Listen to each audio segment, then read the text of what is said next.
Celeste Monroe had spent her life looking to the stars, but she never imagined they would look back.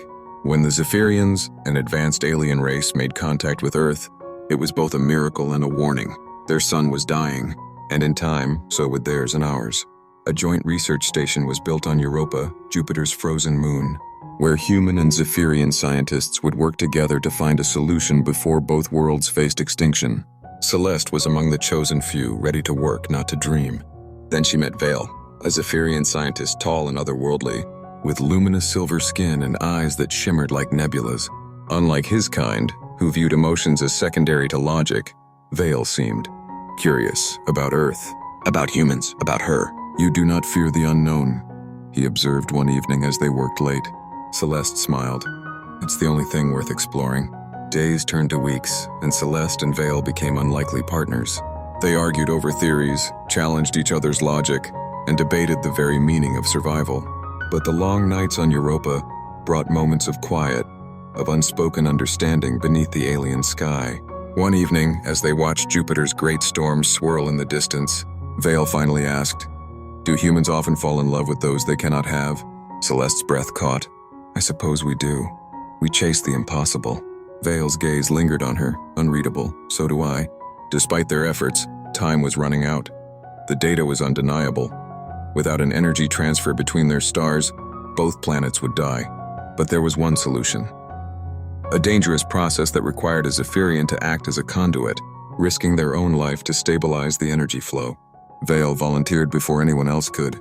Celeste refused. "You can't just throw your life away." His expression was calm, but there was something deeper in his eyes. "If it means saving both our worlds, I must." "Then let me go with you," she pleaded. Vael reached out, his fingers brushing against her wrist, a touch so delicate yet charged with meaning. "You are my reason to live, Celeste, not to die." As the day of the transfer arrived, Celeste stood beside Vael in the station's control room, watching as he prepared for the mission. "I don't believe in fate," she whispered, "but I believe in you." Vael cupped her face in his hands, his luminous skin warm against hers.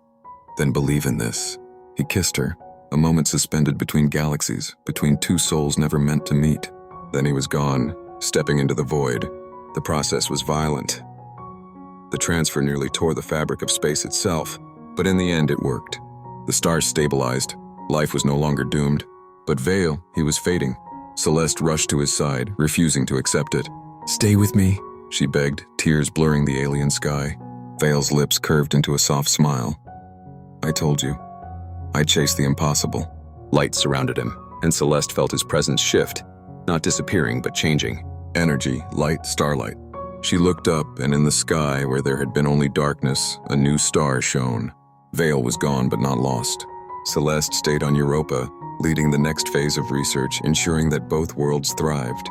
And every night, when she looked up at the sky, she whispered his name, because love, like starlight, never truly fades.